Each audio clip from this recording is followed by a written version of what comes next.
Très bien. Donc, on va faire le chiour et les fois chez les mains de Abishalom Ben Chaim et d'autres lignes. Yoram Ben Chaim Yosef Ben Tamar. יש לו מעשים חבת חנה, זרבת אסתר, חנה בת מזל, מסעוד בר בן יושבד, אברהם בן מחלוף, קבת נרי, חיים בן סולטנה. beaucoup ישלח להם רפואה שלמה par les sodotes que nous avons dévoilés, que ça puisse leur être une répouah définitive. Alors voilà. Donc Parashat Vayeshev, nous allons, avant de commencer de rentrer un petit peu dans le texte, on va faire un petit peu de texte aujourd'hui, et avant d'entrer dans le texte, il va falloir comprendre quel a été le conflit entre Yehuda et Yosef. Pour comprendre, alors on va le prendre déjà le conflit ouvert, le conflit tel qu'on le voit dans la Torah. Oui, essayer de le comprendre bien que c'est pas évident, mais surtout, après, on passera à une deuxième étape, c'est de le comprendre à la source. Pourquoi est-ce que deux tzadikim comme Yosef et Yehuda et Yosef ont pu en arriver à ce résultat-là, à qu'un frère vende son frère. D'accord ? Et donc, on va essayer de remonter jusque plus haut possible, quoi, plus haut qu'on pourra, avec votre aide. Et puis, évidemment, on ne dévoilera que ce que j'ai pu, ou l'impression d'avoir compris. Alors, il faut savoir que Yehuda et Yosef sont deux frères, et en fait, ils représentent deux tendances. Si vous voulez, deux sortes de relations avec Dieu. Deux sortes de relations. Vous avez la relation, vous savez, Yehuda. Yehuda, il représente quoi? Yehuda représente le tzaddik ouvert, le tzaddik connu, le tzaddik qui est au vu de tous, reconnu comme un tzaddik. C'est-à-dire un guide spirituel. Quelqu'un qui va dans le peuple et qui va amener la shrina dans le peuple et qui va guider le peuple. C'est lui qui l'a envoyé à Goshen.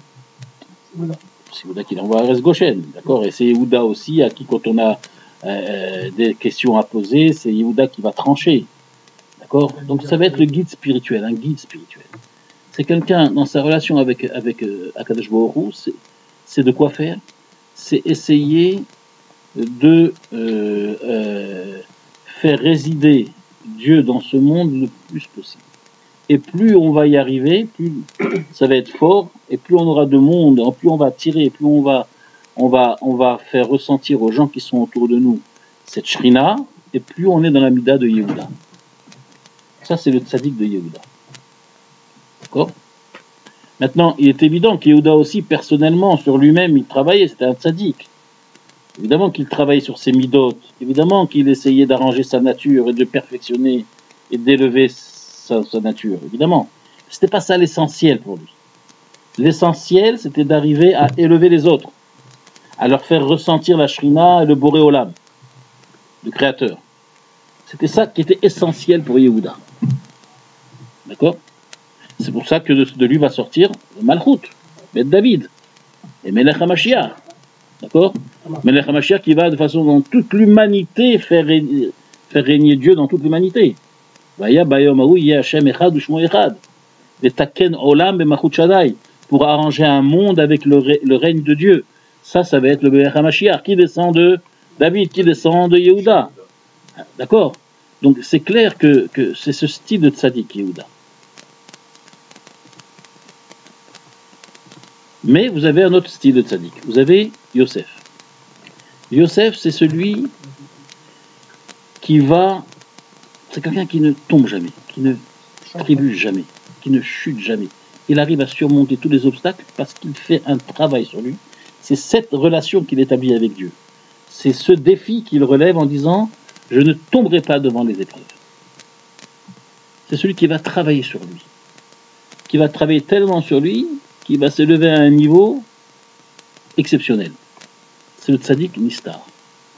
C'est le tzaddik, justement, qui va... Pour lui, c'est sûr que lui aussi, c'est quelqu'un qui va entraîner les autres dans sa tzidkout.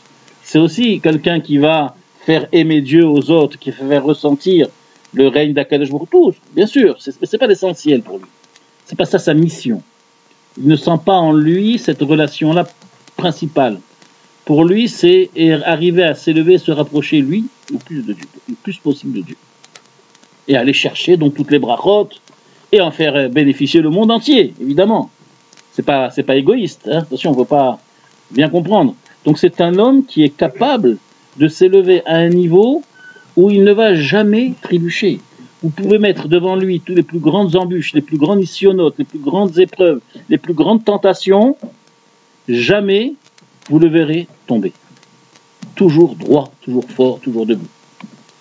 Ça c'est Yosef. Par contre, Yehuda, la Torah le met bien en parallèle, ça c'est beau à voir. La Torah met bien en parallèle Yehuda et Yosef pour bien nous montrer là, cette différence. C'est que Yehuda il chute, il va de chute en chute, de dégringolade en dégringolade. Vayered Yehuda me'etechav, il est tombé Yehuda par rapport à ses frères.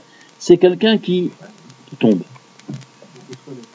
Et donc ça veut dire quoi? Quelle est la tzidkout? Quelle est la grandeur de Yehuda? La grandeur de Yehuda, c'est de celui qui est capable de se relever de toutes les situations. De se relever de toutes les situations. Vous voyez? Celle de Yosef, c'est pas celle de se relever, c'est de jamais tomber. C'est pas la même chose. Mais, attends, celle de Yehuda aussi, c'est quelque chose d'exceptionnel. Arriver à se relever des situations et des missionnotes tellement basse et arriver à reprendre le dessus et remonter plus haut qu'avant, ça c'est Yehuda. Par contre, Yosef, c'est celui qui ne tombe jamais. On voit, il a été jeté tout jeune. Vous vous rendez compte, on lui a inculqué, on lui a appris, son père lui a transmis que il faisait partie du Ham Israël, qui va devenir le peuple élu d'Akadosh Baruch Hu, qui va recevoir la Torah.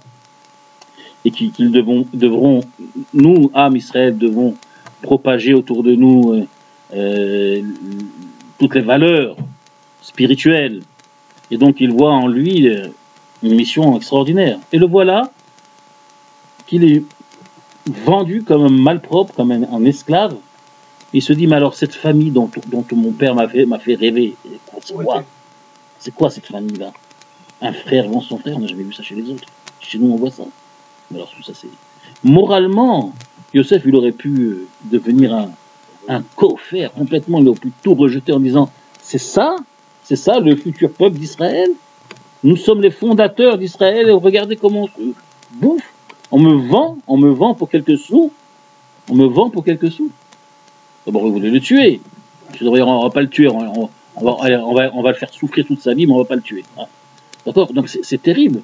Moralement, Yosef, il est touché moralement très fort, il est blessé très fort.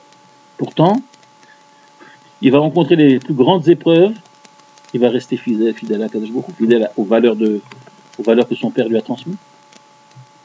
Bon, vous comprenez ça.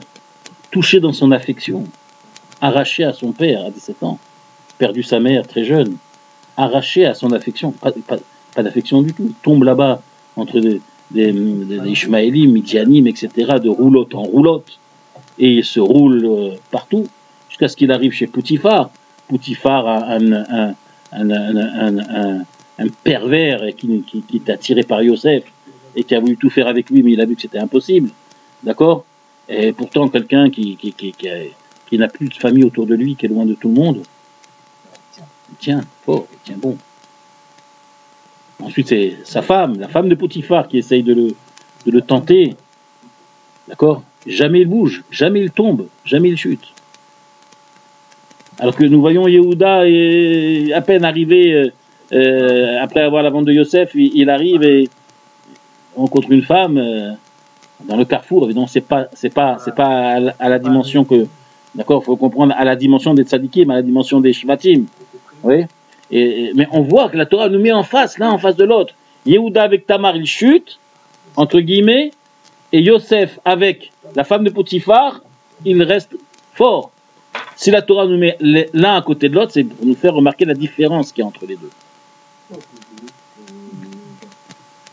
Parce que c'est à son niveau. Quand je dis chuter, c'est à son niveau. C'est pas à notre niveau que quelqu'un qui va rencontrer une prostituée dans le Carrefour et qui dit je vais passer un moment avec elle. Pas ça. Pas ça du tout. C'est Tamar, c'est et la rencontre de Yehuda et Tamar va mettre au monde Zerah et Zarach et Péretz qui vont être les grands fondateurs d'Israël, du Melech HaMashiach et David HaMelech. Voilà, mais en tous les cas, la Torah nous présente ça comme une prostituée qui essaie de se rapprocher de Yehuda. Yehuda n'a pas vu ça, n'a pas calculé ça. Yehuda a perdu sa femme, bon, je vais raconter toute l'histoire. Yehuda a perdu sa femme, alors c'est la dégringolade complète. Il prend une Kénaanite, alors que les parents sont jamais mariés. Bon, on essaye d'être Dan Chavzekut en disant Kénaanite, c'est un commerçant, c'est pas une Kénaanite mamash. D'accord? Bon, Isha Kénaanite. Bon, bref, en tous les cas, le voilà qui perd sa femme. Ensuite, il reste avec ses trois gosses, ses trois enfants, ses trois garçons, un veuf, comme ça, avec ses trois enfants. Donc, il chute. Ensuite, il essaie de marier un premier fils. Ce premier fils se conduit mal. Il meurt. Il essaie de marier cette femme-là, faire yiboum, d'accord, pour essayer d'avoir semé une descendance à son frère. Le deuxième, il meurt. Il arrive chez le troisième. Il y en a un troisième, j'ai trop peur, tu rentres chez toi. On verra plus tard, etc. Il l'a oublié. Et elle savait qu'elle avait affaire avec cette famille. Et donc c'est là qu'elle s'est déguisée, etc. Elle s'est rapprochée de Yehuda. Mais en tout cas, la Torah nous met, et Yehuda l'a prise. Il lui a donné son gage, qu'on donne à une prostituée, qu'il a prise, etc. D'accord? Et la Torah nous le met à côté de Yosef, qui ne tombe pas. Donc, attention, bien sûr, ça n'a rien à voir, ces deux femmes-là. Une, c'est une Réchaat, et l'autre, c'est une Tzaddik. Même cette Réchaat, Rabotai, même cette Réchaat, voilà, elle avait, on lui avait dévoilé qu'elle avait un lien avec Yosef. Donc, c'était pas elle, en fait, c'était sa fille. En tous les cas, pour vous dire quoi? Pour vous dire que c'est ça la différence qu'il y a entre Yehuda et Yosef. D'accord? Yehuda, c'est celui qui va chuter, qui va se relever toujours. Sheva, Tzadik, Ipol, Vekam. Sheva, Tzadik, Ipol, Vekam. 7 fois le Tzadik il tombe, il se relève. D'accord? Donc Yosef, si vous voulez, c'est le Tzadik qui travaille sur lui et qui prévoit les nisyonotes, les épreuves, et qui se prépare et qui ne tombe pas. Yehuda, lui, il se fait prendre par les nisyonotes, mais il arrive à s'en sortir. Parce que beaucoup des fois, c'est ce qu'il veut voir. D'accord? Après cette faute, comment tu vas la faire? Souvent, nous fautons en disant ça y est, bon, je vais continuer parce que maintenant c'est fini. D'accord? Je suis tellement loin de Dieu, je suis tellement rachat, alors ça y est, ça ne sert plus à rien, je continue comme ça. D'accord? À quoi ça sert? Souvent on se dit ça. En vérité, avec beaucoup nous a mis dans cette situation, c'est pour nous dire, Ribono Shalom, tu m'as fait des nisyonotes, tu m'as envoyé des nisyonotes que je n'ai pas tenu, mais sache que c'est pas ça qui va m'éloigner de toi. C'est pas ça qui va me faire affaiblir ma émouna. Au contraire, je reviens et tu vas voir. Et le lendemain, on prie avec une bonne émouna, avec une bonne cavanote, etc. Et on fait ses mitzvot, et on remonte. Ça, que je vous il est en admiration devant une attitude comme ça. Ça, c'est le tzaddik de Yehuda. Alors, si, vous comprenez, vous voyez bien ici la différence qu'il y a entre les deux.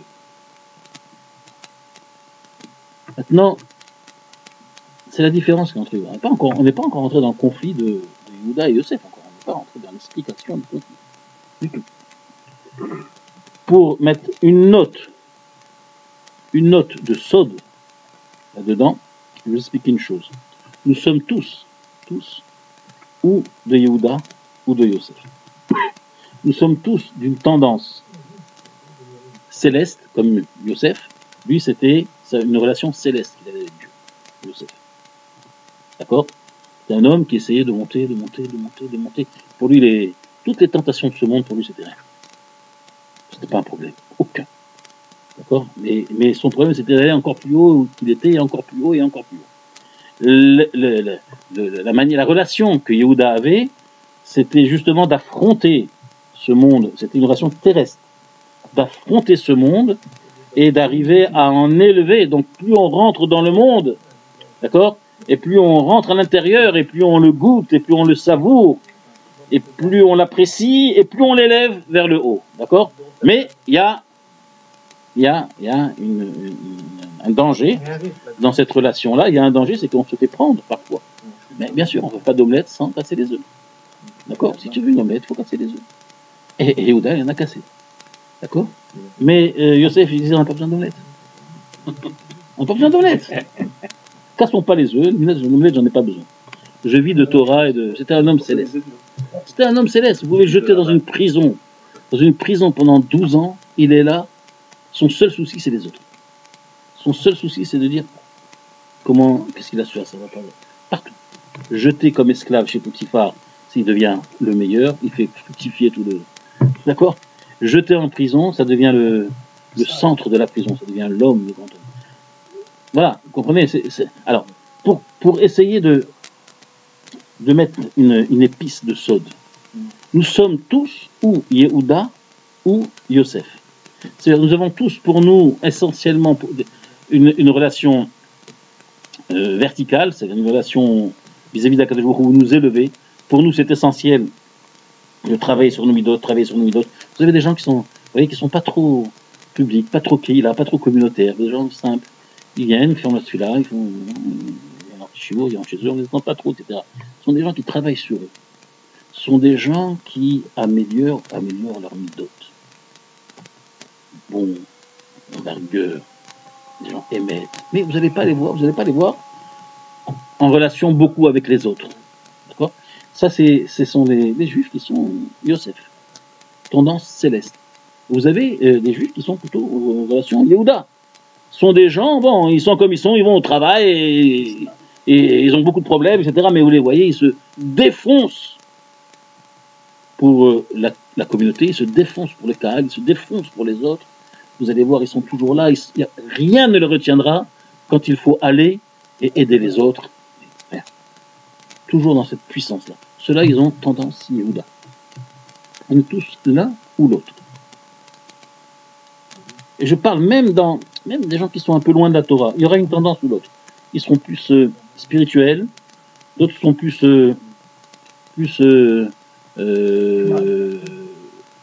ouverts dans la société, ouverts dans le monde. Donc, comme ça, à tous les niveaux, vous avez une tendance céleste, une tendance terrestre, une tendance Yosef, une tendance Yehuda.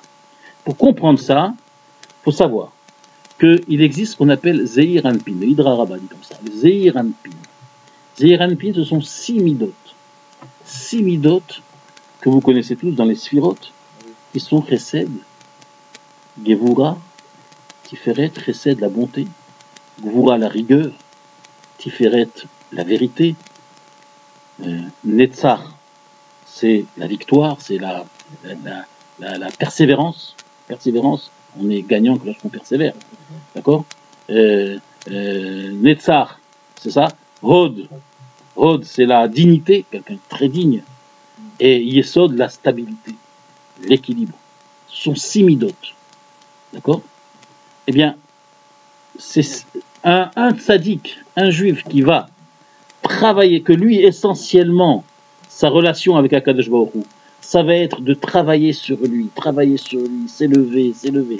D'accord? C'est un juif de Zeir Anpin, comme ça le Zohar rappelle. C'est le tzaddik de Zeir Anpin, c'est le tzaddik des midot. C'est le tzaddik c'est l'homme qui va essayer d'être Baal Chesed, et qui sera beaucoup de rigueur avec lui, qui aura, d'accord, beaucoup de émet, un homme qui est digne, noble, un homme stable, équilibré, qui n'a pas changé tous les jours, etc. Et qui va travailler énormément là-dessus. C'est un juif, c'est un tzaddik de Zeir Anpin, un juif des midot. Et vous avez le tzaddik de Malchut. Le tzaddik de Malchut, dit le Zohar. Le tzaddik de Malchut, c'est Yehuda. C'est le tzaddik, comme on a dit, qui va sans arrêt essayer de rayonner partout où il est. Il va rayonner partout. Vous le mettez n'importe où, vous le voyez, même si ce n'est pas un grand chacham, il va dire un Dvar Torah, il va faire rire les gens, il va tenir, il va guider, il va être le centre de tout. Ça va être lui qui tient les rênes. D'accord? Ça, c'est un tzaddik de Malchut. C'est Yehuda. Yosef, c'est un tzaddik de Zeir Anpin, Et comme ça, c'est la chambre du Zohar. D'accord? Alors que Yehuda, c'est un tzaddik de Malchut.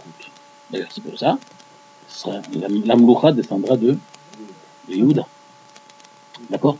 Donc vous avez deux sortes de tzaddikim. Celui qui va poser le Malchut dans ce monde, c'est-à-dire qu'il va rayonner partout où il est, d'accord? Il va rayonner.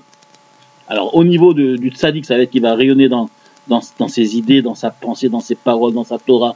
Il va rayonner autour de tout le monde. Celui-là, c'est un tzaddik de Malchut. Et vous avez celui qui va rester dans son coin tranquillement, mais qui est vis-à-vis d'Akadosh Baruch Hu, quelqu'un qui est allé très haut. Quelqu'un qui ne trébuche pas. Quelqu'un qui ne chute pas. D'accord? Quelqu'un qui a travaillé sur lui, sur ses midotes. Quelqu'un de émette, plein de bonté envers les autres et de rigueur envers lui. D'accord? Quelqu'un de très digne, noble. Quelqu'un stable, équilibré. Quelqu'un qui ne change pas du jour au lendemain. D'accord? Celui-là, ça va être un tzaddik Zehiranpin. Comme Yosef, un tzaddik. Vous avez bien compris? Ça, on n'a pas commencé le show, je vous dis. Je m'excuse. On va pas tarder. D'accord? Donc, t'es pas arrivé en retard. Enfin, quoique, j'ai attendu pour que vous veniez et que vous... Parce que j'aime pas être déconcentré. Alors, regardez. C'est important pour moi de venir à l'heure. C'est important. De toute façon, tu n'es pas le seul. Non, mais t'es tranquille, t'es pas le seul. D'accord? Et c'est important quand on commence, on est lancé, de ne pas... En tous les cas, c'est pas grave. Ce qui est important, c'est d'être là. D'accord? C'est Yehuda, ça. D'accord? Il arrive en retard, mais il est là. Mais il est là. Il est là. Je continue, toujours. Il est là. Et donc, ça maintenant, on a bien compris les deux genres de tzadikim, Yehuda et Yosef. Je pense que j'ai été clair. Mais maintenant, on va commencer à rentrer un peu dans les profondeurs. Yehuda, alors Yosef rêve. Il rêve. Il va dire à tout le monde, j'ai rêvé que tout le monde se prosterne à moi, que je suis le roi. Roi? Toi, le roi? Oui. Je suis le roi, et tout le monde se prosterne à moi. Vous tous, là, vous tous comme vous êtes, d'accord? Viendra un jour, voilà ce que j'ai rêvé, où vous allez vous prosterner à moi. T'es qui, toi? T'es qui, toi? Toi, t'es avec le bon Dieu, toi. Laisse tranquille. Avec ton bon Dieu, laisse-moi tranquille. Toi, roi, toi, tout le monde se tourne vers Yehuda, parce que tout le monde connaissait Yehuda avec son autorité et sa grandeur, cette personnalité qui était un homme qui était capable de diriger un peuple entier, de guider un peuple entier. Tout le monde se tourne vers Yehuda en disant Yehuda, oh, c'est contre toi ça. D'accord? Comment l'homme qui est des midotes, comme on a dit, son but c'est pas de rayonner autour de lui, c'est pas de guider un peuple, c'est vis-à-vis de Dieu, c'est de monter le plus haut possible. Alors, va faire ton travail et laisse-nous tranquille. Qu'est-ce que tu rêves que tout le monde va se prosterner à toi? C'est-à-dire que tu rêves que quoi? Que tu vas être le roi? Voilà le conflit tel que la Torah nous le présente. Je traduis les mots, regardez, vous allez voir dans le fond des mots de la Torah comment est-ce qu'on comprend ça. Regardez ce que la Torah nous dit. Donc, voilà comment il s'appelle. Yosef rêve. Et il décide d'aller le raconter à ses frères. Regardez pas sous que...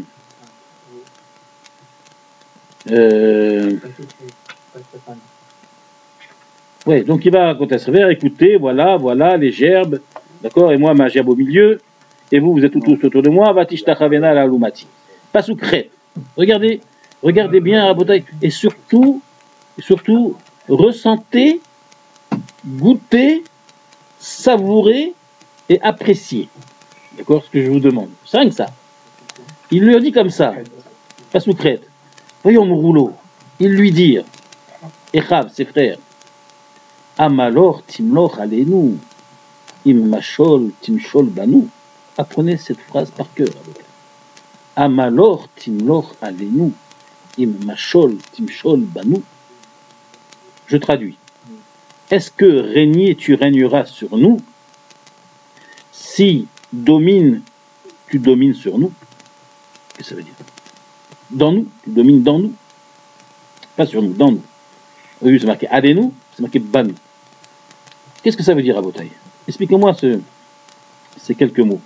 Amalor timlor alenu, imachol timshol banu.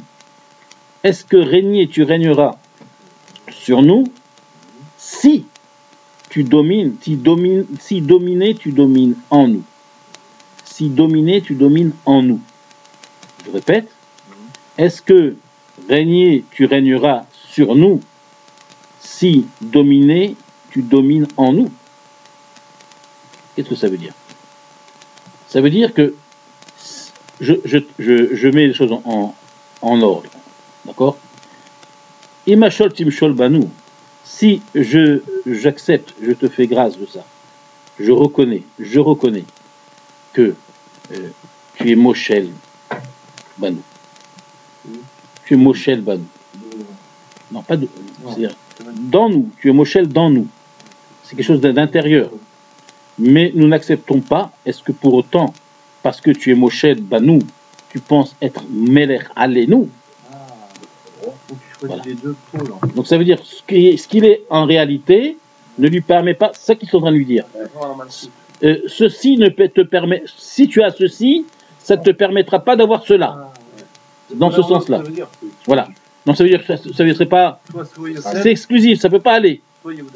Ça, voilà. On va go. Là, tu commences à voir.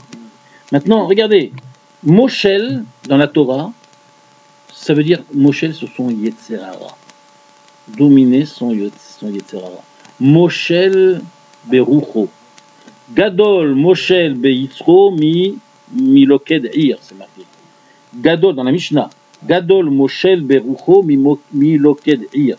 Et plus grand celui qui arrive à dominer son esprit, sa nature, d'accord, ses pensées, son moral, arriver à dominer, est plus grand que celui qui conquit une ville. D'accord? Comme ça, est marqué dans Pirkei Avot. Al-Ken, marqué dans la Torah, Al-Ken yomru amoshlim bou cheshbon. Ainsi, pour cela, diront les dominateurs diront, venez, réfléchissons.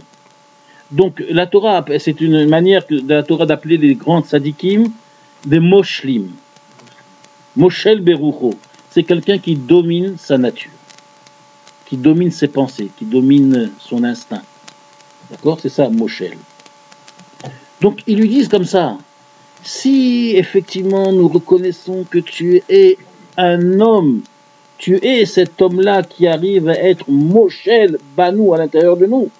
À l'intérieur, c'est toi le plus grand qui arrive à être le plus Moshel, à arriver à t'élever et à arranger le plus tes midotes et dominer ton instinct le plus haut que nous tous.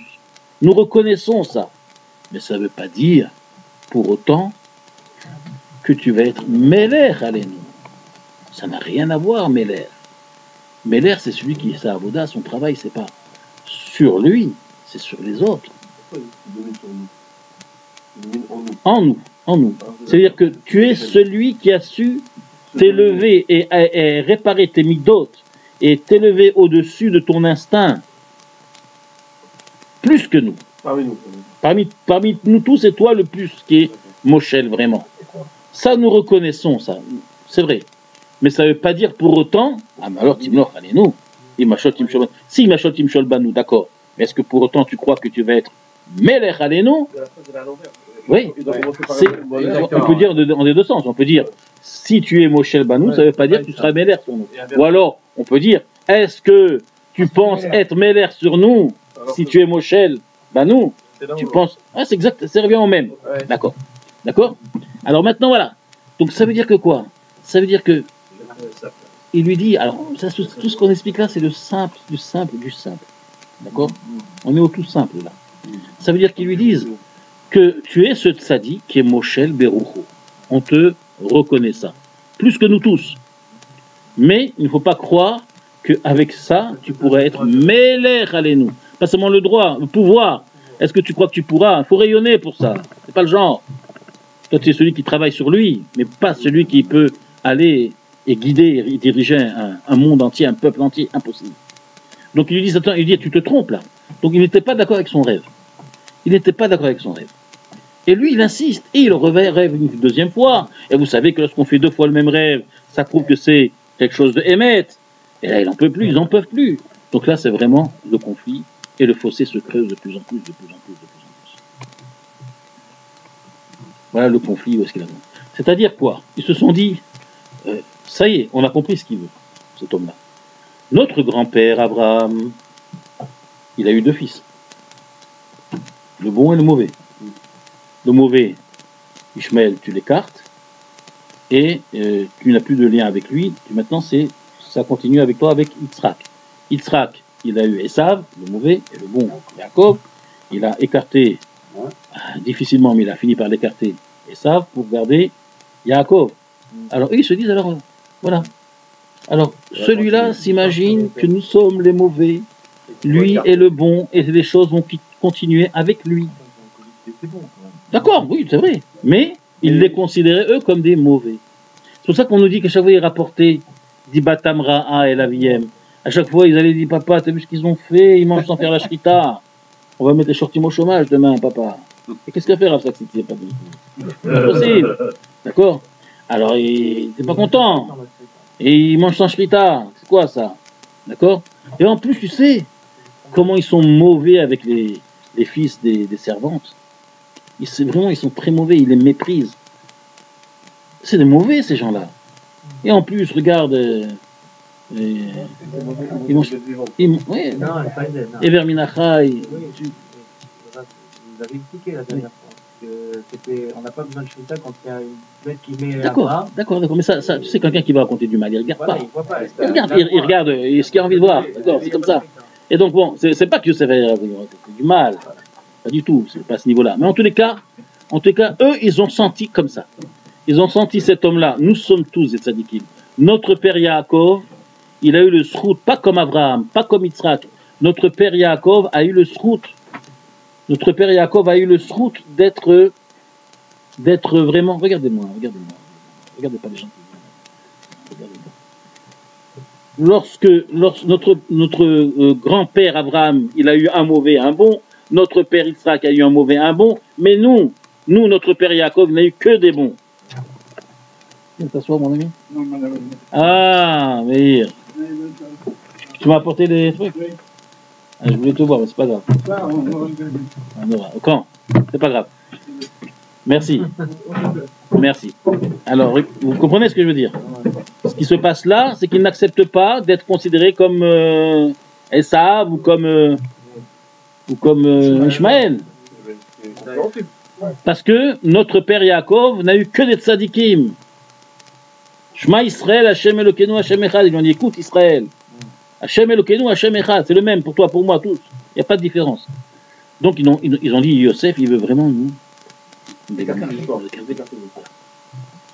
veut que l'Am Israël passe par lui. Vous voyez pourquoi c'est allé très loin? C'est allé très loin chez les frères. Vous voyez pourquoi ils ont pensé même le tuer? En disant, il veut écarter ce que Israël a besoin. Les 12 Shvatim. Sans 12 Shvatim, il n'y a pas d'Am Israël. Il avait cette intention? Pas du tout.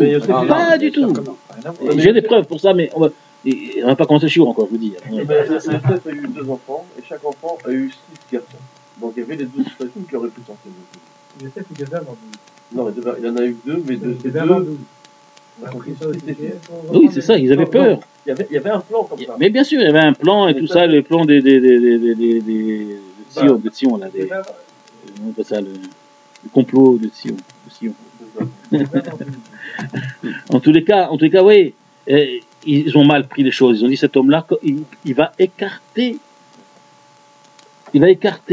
11 tribus d'Israël, il veut faire un Israël en lui-même, mais ça ne pourra pas tenir. Déjà avec 12, ça a du mal à tenir. D'accord? Il n'en reste plus que 2 vraiment, à peu près, quoi. Vous vous rendez compte, s'il n'y avait qu'un ou 2, ça n'aurait pas tenu. Vous voyez? Et c'est ça qu'ils avaient peur. Alors en fait, ça c'est le conflit tel que nous le comprenons en disant bien. D'accord? Maintenant, on va comprendre le conflit à un autre niveau. Mais là, c'est attachez vos ceintures. Vous savez, si on remonte un peu plus haut, à l'époque où Yaakov était chez Lavan. Quand il était chez Lavan a cherché, il a construit sa famille chez Lavan. Il a construit son baït, Mataï et Segamani Leveti. Il a construit sa maison chez Lavan. Il s'est marié là-bas, il a trouvé ses femmes, eu ses enfants chez Lavan. Tout chez Lavan. Yosef est né chez Lavan. Mais Lavan, lui, évidemment, il n'entendait pas, comme Yaakov, de l'aider à construire le Ham Israël. Il savait que d'eux allait sortir un peuple. Et il s'est dit, moi je suis là, moi Lavan, je suis là pour empêcher cette construction. Et il va tout faire. Mais vous imaginez pas à quel point il va tout faire pour empêcher cette maison de se construire. La première chose qu'il va faire, qui est terrible, on ne s'imagine pas à la portée de ce qu'il a fait. Il a inversé les idées dans nos orages. Lavan a inversé les idées. C'est-à-dire que normalement, Yaakov est venu, il a demandé la main de Rachel. Lavan lui dit oui, je vais te donner Rachel. Et qu'est-ce qu'il fait derrière? Rachel qui a de la peine déjà pour sa sœur. Et en plus le père qui renchérit en disant c'est nous, ça ne se fait pas de donner la petite à la grande. D'accord? Donc Rachel craque. Rachel est bonne. Elle se dit je te laisse Yaakov. Mais il ne voudra jamais. Il voudra. Voilà, les simanines que j'ai. Oui, c'est ça et ça et ça. Voilà. C'est le pouce droit et la main et le pouce droit du pied. C'était le siman, c'était le mot de passe. Qui va devenir plus tard, le pouce droit de la main, le pouce droit du pied. Qui va devenir plus tard les ablations des corbanotes. Quelqu'un qui est impur, on va. D'accord? C'était le mot de passe. Et Rachel transmet ce mot de passe à Léa. Et Léa prend la place de Rachel. Quoi, qu'est-ce que c'est? C'est une arnaque? Ça n'a rien à voir. Si vous savez qu'est-ce qu'il a fait, il a inversé les Ivougim au niveau des Neshamot aussi. Au niveau des Neshamot. C'est-à-dire que lorsqu'il s'est uni avec Léa, lui, dans sa pensée, c'est de faire descendre. Alors, son Zivoug Rishon, pour lui, c'était son Zivoug Rishon, qui est le Zivoug principal de l'homme. C'est Rachel. D'accord? Donc, il pense avoir Rachel dans ses bras. Et il sait qu'il va faire descendre une Neshama en s'unissant avec elle. Et cette Neshama, c'est la Neshama de Yosef. D'accord? Puisque c'est Rachel, avant Yosef. Donc c'est pour faire descendre la Neshama de Yosef. Et à ce moment-là, il pense très fort à Rachel et il est avec Léa. Rabotaï, c'est pas seulement une tromperie, c'est pas une arnaque, c'est un bilboul dans les Ivougim, un bilboul dans les Ivougim. Changer les femmes. C'est-à-dire que la Neshama de Yosef qui était prête à descendre, on l'avait habillée, on l'avait préparée, on avait fait déjà le contrat. C'est 4 jours, il fait un contrat avec la Neshama avant de descendre sur terre. La Neshama ne veut pas venir sur terre. La Neshama dit je suis bien là, laisse-moi tranquille. Nous on croit qu'on aime ce monde. La Neshama demande une chose, c'est quand est-ce que je vais retourner? C'est à ma place ici. Si vous mettez un scaphandre, on vous dit vis dans l'eau pendant 120 ans. Vous allez faire. D'accord? C'est quoi, c'est pas une vie ça. La Neshama, elle explose, elle va retourner. Enfin, il y a un contrat et il y a une grosse somme à encaisser autour. D'accord? Bon, le contrat est juteux, donc c'est intéressant, la Neshama, elle va. Donc Yosef était prêt à descendre. Et on dit hop, stop. Retire tout ça, retourne. Et on va envoyer qui? Reuven. Qu'est-ce qu'il a fait Reuven? Il a pris le lit de sa mère, il a pris le lit de Rachel, il a pris le lit, les affaires de Yaakov qui étaient dans la tombe de Rachel, il l'a mis chez sa mère Léa, il a commencé à être mebalbel à son tour lui aussi. Il a été mebalbel la couche de son père. Parce que pendant l'acte, Yaakov, il était en train de subir un bilboul dans les Ivoug, un mélange dans les Ivoug. Vous voyez ce qui se passe? Donc ça a donné Reuven. Yaakov était très en colère.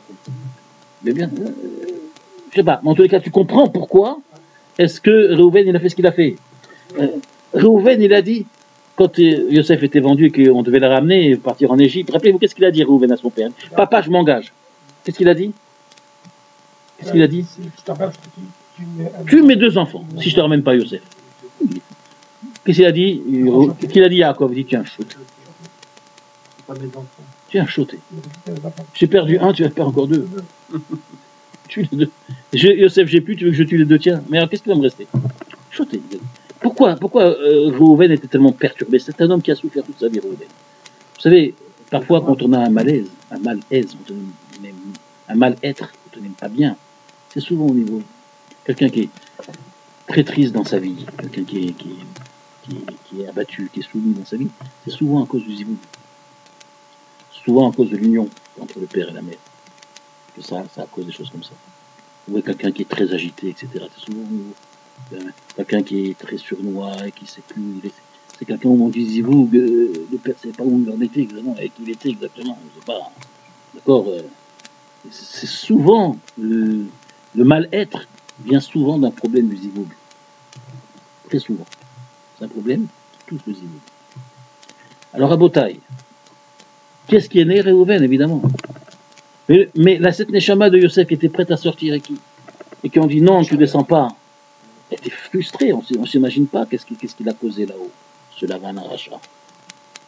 Et en fait, vous savez, par qui il va venir Yosef? Comment il va venir sur terre? Comment la neshama de Yosef va descendre? Vous le savez? Vous ne savez pas? Je vais vous le dire. Prenez la page 71. Page Shadvayetse. Prenez la page 71. Hein? Regardez. Page 71, Passouk Raf Aleph. Et là, écoutez bien à votre vous allez voir. Après, ce que vous allez entendre, dans quelques minutes, vous allez danser sur la table. On va s'intervertir, Dina. Regardez, Va'achar Yaledabat. La Torah nous parle de Léa. La Torah nous parle de Léa. Va'achar Yaledabat. Elle a enfanté une fille. Vatikret Shema Dina. Elle l'a appelée, comment sa fille l'a appelée? Dina. Le jugement. Son jugement. À elle. Regardez Rashi. Vatikra Shema Dina. Trafalef en bas Rashi. Rashi nous dit Pirshu Rabotenu. Nos sages, nos maîtres ont expliqué. Chez Dana Léa Din Beatzma. Léa, elle a fait un jugement dans sa tête. Imze Zachar. Si celui que je vais mettre au monde, qui je suis enceinte maintenant, c'est un garçon. D'accord? L'otehe Rachel, achoti kachat ashfachot. Rachel, elle sera pire qu'une servante. Pourquoi? Moi, j'ai déjà eu 6. Chaque servante, elle a eu 2. Ça fait 10. Si moi, j'ai encore un garçon maintenant, je suis enceinte, si j'ai un garçon, qu'est-ce qu'elle va avoir, Rachel? Un seul. Moins qu'une chiffre, elle sera. C'est pas possible. Elle a dit Ribono Shel Olam, je veux pas de garçon. Qu'est-ce qui s'est passé? Regardez ce que dit Rashi. Vite palela alav. Elle a prié sur ce oubar là qu'elle avait. Rabotai venehepar le nekeva. Il est devenu nekeva. Ça veut dire quoi? La neshama qui est venue, c'est quoi? C'est qui? Yosef. Une partie de. C'était retenu là-bas, comme pour les nouvelles, c'était retenu. À l'intérieur de son ventre, ça s'est changé. Nehepar le nekeva. Ou quand? Elle était déjà enceinte, pas avant. Quand elle a prié, elle était déjà enceinte. Donc il y avait déjà à l'intérieur. C'est un garçon. C'est un garçon. Mais oui, attends, tiens, encore on n'a rien vu. C'est un garçon. C'est un garçon. Elle a prié, elle a fait un din. Elle a fait un din Torah. Elle a amené Kajbourou en din Torah. Elle a amené à Kajbourou en din Torah. Elle dit quoi, tu vas, ma soeur, moins qu'une chifra? Ma soeur, moins qu'une chifra? C'est ça le din, c'est ça le tzedek? Elle a dit, j'ai raison. Ce garçon-là qui devait sortir de toi, c'est-à-dire Yosef, il va se changer en Ekeva, c'est tout sorti Dina. Donc Dina et Yosef, ils ont la même neshama, coupée en deux. Comme ça dit le Zohar. Dina et Yosef ont la même neshama coupée en deux. C'est pour ça que Rabotai, Yosef a été vendu à Shrem. Bien. Yosef a été vendu à Shrem. Et Dina a été violée à Shrem. Il est arrivé, leur malheur de leur vie, c'est arrivé les deux ensemble au même endroit. C'était une neshama coupée en deux. C'est une flamme. Hein. On peut en prendre 1000 d'une flamme, ça n'a pas diminué. Mais c'est la même flamme. La même flamme. Vous avez compris jusqu'à là, Emir? Profond. Mais c'est ce qui s'est passé. La Neshama de Dina n'existait pas? Hein? La Neshama de Dina Non, n'existait c'était le pas. Neshama de Yosef qui était descendu. Normalement, c'était prévu encore un 7e garçon pour Léa. Et peut-être Rachel, elle aurait eu Binyamin. D'accord? Peut-être si je lui aurais accordé un, elle aurait eu Binyamin. C'est le mérite de Léa. Léa. Rachel, elle aurait eu un, elle aurait resté un. Elle aurait eu Binyamin. De toute façon, Binyamin, il est né de Rachel. Elle a eu Béné. Mais ce 7e enfant, d'accord, ça aurait fait 11 avec lui. Ça aurait fait 11 avec lui. Il allait sortir de Léa. On est d'accord? Ouais, ouais. Donc, la même matrice que Yehuda. Mais déjà, partir de Yehuda, c'est avec la même matrice. La même matrice que Yehuda. Et c'est par là qu'après cette fille-là, qu'elle s'est transformée en Dina, et que Dina et Yosef, et que donc on a accordé 2 garçons à Rachel, grâce à la prière de Léa, et Yosef et Binyamin sont nés de Rachel. Mais Yosef, il faut savoir qu'il a fait un petit tour dans la matrice de Léa. C'est un Neshama qui va recevoir à la sortie, cette Neshama-là, elle s'est divisée en 2. Parce que normalement, ce n'était pas prévu, Dina. Ouais. C'était Yosef. D'accord, le 7e garçon. Et puis le dernier, peut-être, si Dieu il veut bien, le Rachel. Donc, Rabotai, ce que Lavan a fait, ce que Lavan a causé, on ne s'imagine pas jusqu'où ça va. Il a mis l'homme qui était censé être le tzaddik dans les Midot, Yosef a tzaddik, était tzaddik dans Zeir Anpin, on a dit. C'est ce tzaddik-là des Midot. Elle a compris, tu vois. Il est passé par la matrice de Léa. Qui est Léa? Léa, c'est elle qui va mettre la mloucha dans le Ham Israël. C'est elle qui va apporter le Meler dans le Ham Israël. Vous comprenez? Donc Yosef a tzaddik, même si c'était le tzaddik, ce tzaddik-là comme Rachel qui est Zeir Anpin. Rachel aussi était Zeir Anpin. Rachel c'est une tzaddiket qui était très proche de Dieu. C'était ça l'essentiel pour elle. Donc c'était l'enfant qu'elle devait avoir, Yosef. Mais comme Yosef a fait un tour chez Léa, il a ramassé avec lui cette odeur de Meloucha. Il a ramassé avec lui cette empreinte de Meloucha. Et d'ailleurs, toute sa vie va être Meler. Toute sa vie, il sera Meler. Et quel Meler? Et quel Meler? Quel Meler? Quel roi? D'accord? Et donc après, en fin de compte, il sort de la matrice de Rachel. Mais regardez-moi ce mélange que Lavan il a fait à Rabotai. Eh bien, c'est comme ça qu'est né le conflit entre Yosef et Yehuda. Parce que Yosef a une empreinte aussi de Meloucha. Parce que Yosef, on a été Mebalbel les Ivougim, Lavan a été Mebalbel les Ivougim. Et que Yosef, donc, a dû passer de cette manière-là. Et de toutes les manières, en prenant Léa, il pensait à Yosef, Yaakov. D'accord, mais il était avec Léa. Il n'était pas avec Rachel, mais il pensait à Yosef, il pensait à cette Neshama-là. D'accord? Donc automatiquement, qu'est-ce qui se passe? Dans cette Neshama aussi, il va y avoir une empreinte. Dans toutes ces Kavanot, il y a une empreinte de quoi? De Rachel et une empreinte de Léa. Donc ça veut dire que Yosef Rabotai, bien que c'est un homme qui est vraiment le tzaddik, Nistar, le tzaddik des Midot, des Zeir Anpin, mais il a aussi en lui cette empreinte de Malchut. Yehuda avait conscience de ça? Oui. Hein? Yehuda, il avait conscience que Yosef lui a pris un peu de Malchut aussi. Mais c'était ça tout le conflit. C'est ça en fait. Bien sûr, c'était ça tout le conflit. C'était ça parce que leur mère racontait, vous savez les enfants, hein? Eh bien, si Rachel elle a eu 2 garçons, c'est parce que j'ai prié fort. Avec la tfila, vous pouvez changer un garçon en Nekeva. Avec la tfila, avec votre philo, qu'est-ce qu'on est capable de faire? Regardez, j'ai réussi à le faire.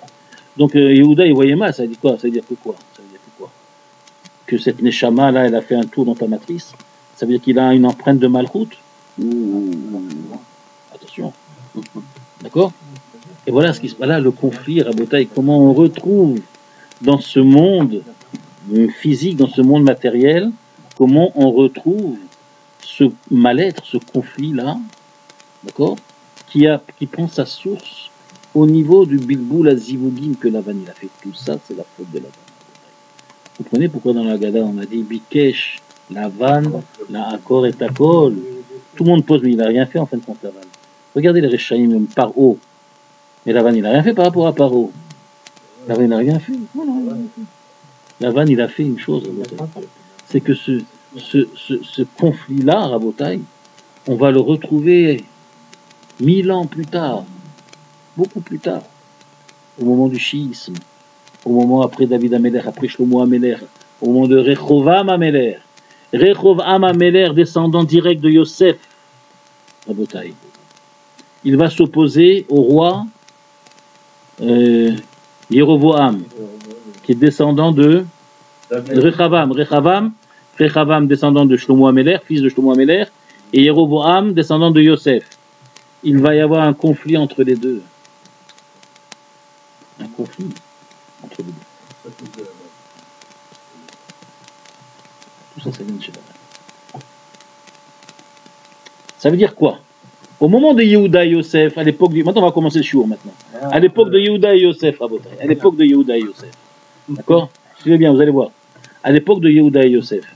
Yehuda, il a réussi à influencer tous les autres frères contre Yosef. Ils ont pris Yosef, ils l'ont vendu. Suivez bien. Ils ont pris Yosef, ils l'ont vendu. D'accord? Premier conflit à l'époque de Yehuda. Deuxième conflit qui sera à l'époque de Yeroboam, ça va être l'inverse. Ça va être Yosef, descendant de Yosef, Yeroboam, qui va prendre tous les Shvatim et qui va les mettre contre Yehuda. Et Yehuda va se retrouver seul. Avec Lévi. Hein?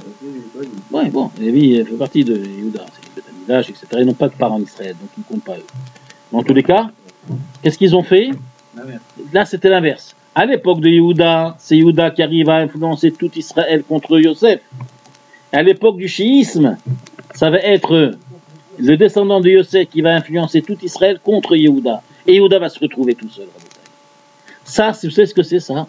C'est le Mida Keneged Mida de l'histoire. C'est ce qu'on a, c'est le mesure pour mesure de l'histoire. Yehuda.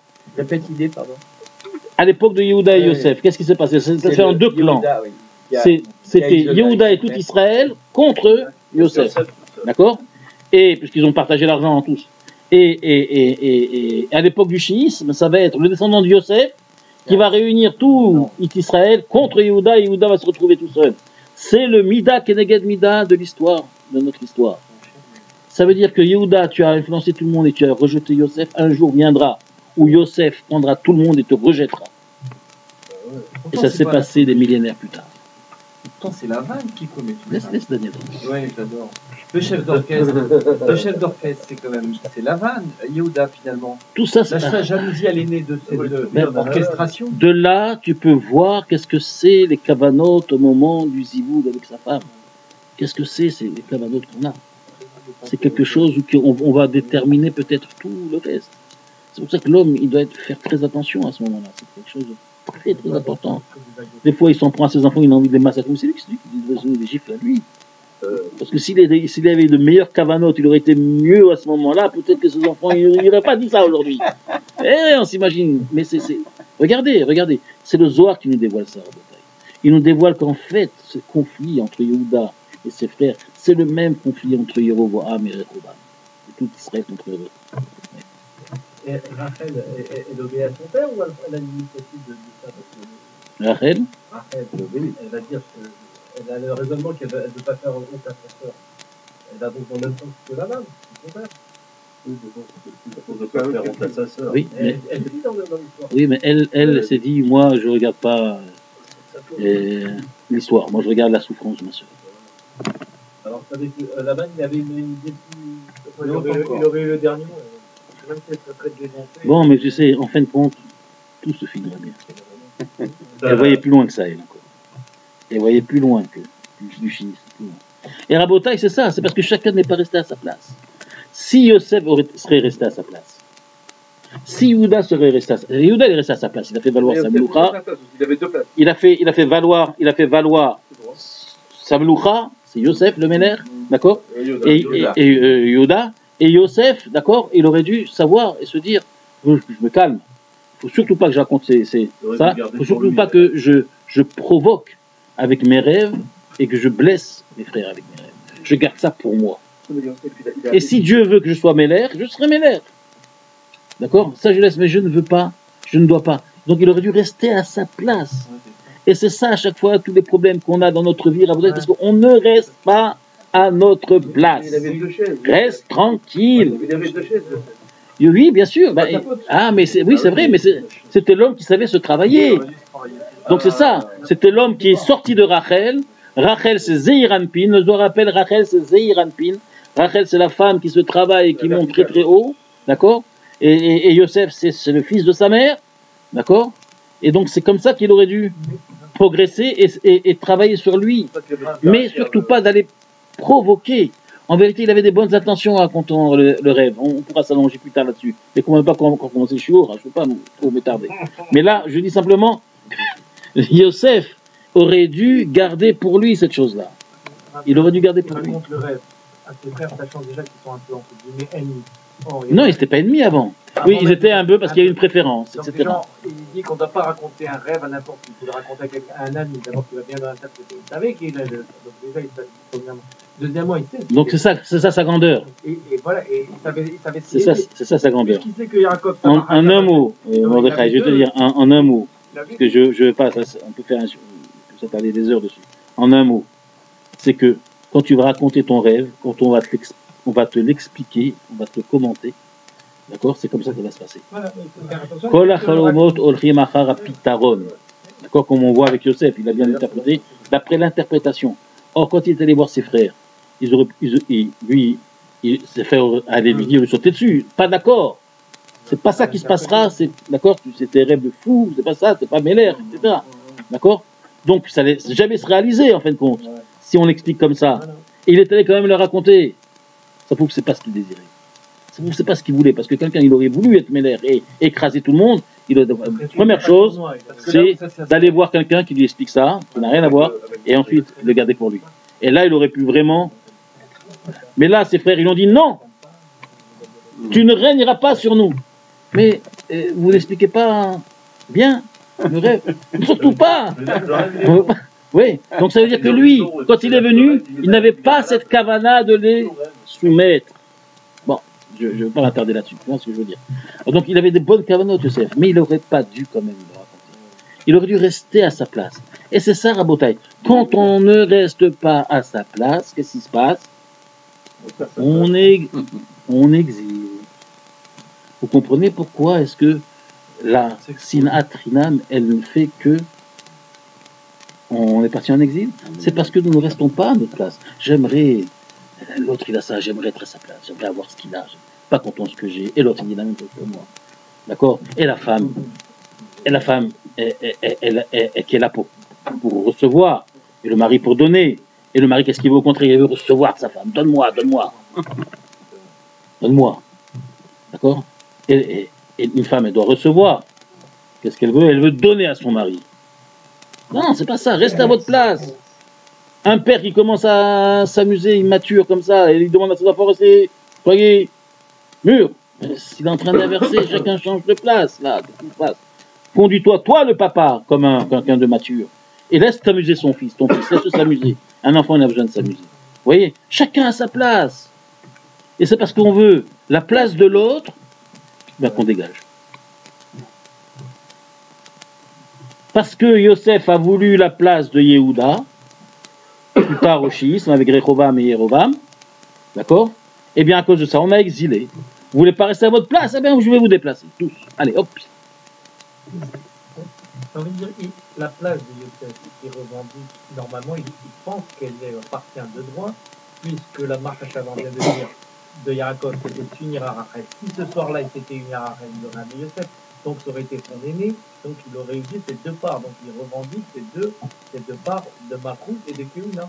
Il pense qu'il en a le droit. Ah non, pas du tout, c'est pas ce qui s'est passé. Mais il n'est pas le Bechor. Ah non, attendez, Mordechai, j'aurais pu gagner, donc je veux. Attends, j'aurais pu gagner, donc je veux. J'aurais pu gagner, t'as pas gagné, rentre chez toi. Mais dans quel sens? Non, parce que non, il n'a rien à revendiquer, Yosef. Il n'a rien à revendiquer. Non, même pas. Il n'a aucun droit là-dessus. J'aurais dû être le Bechor. En tous les cas, à votre Je suis pas le Bechor. Non, il n'est pas. Voilà. Donc, c'est pas. Maintenant, nous allons commencer le shiur, si vous permettez. Reuven aurait dû se battre plus. C'est Reuven qui a perdu. Reuven, le pauvre, il était complètement out. Il était out, Reuven. il a beaucoup souffert dans sa vie. Il était toujours à sous Betsako, Beta, Anito. Parce que c'était le fruit, justement, le fruit d'un mélange, le fruit d'une perturbation nishmatique grave. Donc le malaise, c'est comme ça. Quand on n'a pas un zivou, quand on n'est pas mis d'aveg avec sa femme, avec une bonne kavana, eh bien on est tout seul. C'est comme ça. Le monde, c'est les règles, d'accord. Si jamais je bois beaucoup d'alcool, les enfants que je vais avoir, ils vont être mauvais sang. C'est reconnu maintenant. Si je fume, d'accord, eh bien mes enfants, ils vont souffrir aussi. C'est comme ça. Donc, qu'est-ce qu'il a fait lui? Pourquoi? Non, pas juste. C'est comme ça. C'est la loi, c'est la nature. Il y a des règles. D'accord, c'est comme ça. Maintenant, Rabotai, vous comprenez. Vous comprenez que tout le problème, c'est ça. Le problème, ce sont quand ces deux tendances vont essayer de s'investir à chaque fois, c'est là qu'il y aura des conflits. Quand le religieux va vouloir prendre la place au pouvoir, la place de Meller, c'est une destruction complète. Regardez pendant toute l'histoire humaine où le clergé et le religieux étaient au pouvoir, c'était que des massacres, des injustices. Ça a toujours été au nom de Dieu. Ah, j'arrive. Au nom de Dieu. Au nom de Dieu, nous dirigeons, nous commandons, nous guidons, nous dominons. Vous êtes soumis, vous devez nous obéir. Il n'y a pas pire, il n'y a pas pire. Une destruction assurée. C'est ce qui se passe en Iran aujourd'hui. C'est ce qui se passe en Iran. En Iran, c'est le religieux Khamenei qui dirige tout. Mais regardez, c'est un peuple qui souffre. Vous ne pouvez pas vous imaginer. Là maintenant, il commence soi-disant à s'ouvrir. Tout ça, c'est du sheker. Tant qu'un religieux sera à la tête. Et voilà Daesh, on y arrive. Je dis, c'est actuel ce qu'on parle. Toujours, on revient toujours à l'actualité. D'accord? C'est quoi? C'est le céleste, c'est le religieux qui veut dominer, faire un État islamique. D'accord? Un État. Le religieux, qu'est-ce qu'il fait à l'État? Dans l'État. D'accord? De même, l'inverse aussi. L'État ne peut pas, si elle rejette complètement le religieux, ça fait un État seul. Le religieux seul ou État seul, c'est la destruction. Soit on va à la dérive comme on voit à l'Occident. Pourquoi est-ce qu'ils acceptent? Pourquoi ils sont tellement gentils? Pourquoi est-ce qu'ils tolèrent tellement? Alors que s'ils avaient été plus justes, plus rigoureux, on aurait pu arriver dans la situation où en est aujourd'hui l'Europe. D'accord? Mais c'est le laxisme, c'est quoi ça? C'est la démocratie, c'est l'État sans le religieux. C'est l'Occident, l'Europe, l'Amérique. D'accord? Et vous avez aussi l'inverse, si vous avez le religieux seul qui gouverne, vous voyez, ce qu'il faut, c'est que chacun se reconnaisse. Il faut que le religieux reste à sa place. Il reste à sa place, pas qu'il touche. Ça peut-être, on verra plus tard, comme Yosef l'a été, le tzaddik roi. D'accord? Eh bien, il y aura une période où, oui, le religieux sera le roi aussi. D'accord? Comme l'ont été les Hashmonaïm pendant un moment. Les Hashmonaïm, c'était les Kohanim. D'accord? Qu'est-ce qu'ils ont fait? Ils ont vu les Grecs, ils se sont dit non, ils ne vont pas continuer à nous écraser longtemps. Ils ont fait la guerre, eux, un petit nombre, contre les armées grecques. Ils ont gagné. D'accord? Ils l'ont remporté. Très bien, bravo. Vous avez réussi. Sortez maintenant, retournez au Beth Amikdash. Ils ont dit non, on reste là. Pendant 200 ans, Rabotai. Lisez Flavius Joseph. Flavius Joseph a été traduit, lisez-le. La guerre des Juifs, il appelle ça son nom. La guerre des Juifs. Oui. Regardez combien de fois les Hashmonaïm, pendant 200 ans, ils ont été au pouvoir. 200 ans, il dit Flavius Joseph. Il raconte année après année les catastrophes que ces gens-là ils ont fait. C'est devenu, ils se sont entretués. Et sorti de le roi Hérode. Oui, Hérode, d'accord? Et de Maccabi. Oui, bien sûr, de Hashmonaïm. Et donc, ça a été un désastre. Ils n'ont pas voulu lâcher de la royauté. Mais vous êtes les hommes de Dieu, vous êtes les Kohanim. C'est eux comme s'ils restaient ou on les a obligés? Ils n'ont pas voulu lâcher. Ils n'ont pas voulu lâcher la Mloucha. Ils ont dit, on y est, on y reste. Ils se sont attachés, alors que les vrais rois d'Israël sont venus leur dire, les vrais descendants du Malkout d'Israël sont venus leur dire, retournez au Beth Amikdash, lâchez le pouvoir. Ils ont dit non. Ils ont massacré tout. C'était un désastre. Pendant 200 ans, lisez, vous allez voir. En tout cas, voilà, c'est ça l'enseignement qu'on apprend. Rester à sa place. Chacun y connaît sa mission, son travail, qui il est, quel est son travail, où il se sent le mieux quand il fait quoi. D'accord ? Voilà, exploite dans ta mission. Ne cherche pas à changer de mission. N'essaye pas de changer. Reste dans ta mission. Où ? Comprenez ? Ça ne veut pas dire exclure l'autre. Ça ne veut pas dire exclure l'autre. Le Haridi, Rabotai, le Chiloni. Pourquoi on a tous ces tsarot dans l'âme Israël ? C'est parce que le Chiloni rejette le Haridi. De même, Rabotai, le Haridi, quand il regarde le Chiloni, il le regarde de haut, comme un mécréant. C'est pas ce regard que nous devons avoir envers les Chiloni. Un tzibour, c'est ça. C'est ça le vrai Meler. C'est celui qui a Tzadikim, Benonim, Tzadikim, Rechaim, Tzadikim, Benonim, Urshaim. Tzibour. Tzadé, Bet, Vav, Resh. Ah ben, minime. D'accord ? La Bahamot, c'est ça aussi. C'est ça aussi. Donc, ça, c'est ça. Pour vous dire que, en fait, c'est la reconnaissance de Dieu. Uniquement avec la reconnaissance des deux, que les deux ont leur place, les deux ont leur importance, et pas l'exclusion de l'une des deux, qu'on arrivera à construire la paix, on arrivera vraiment à la fin du Galout.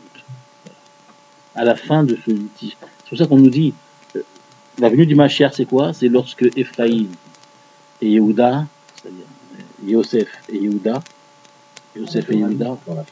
seront en paix et ne se feront plus la guerre, ne seront plus en conflit, le Mashiach va venir. Ça veut dire quoi ?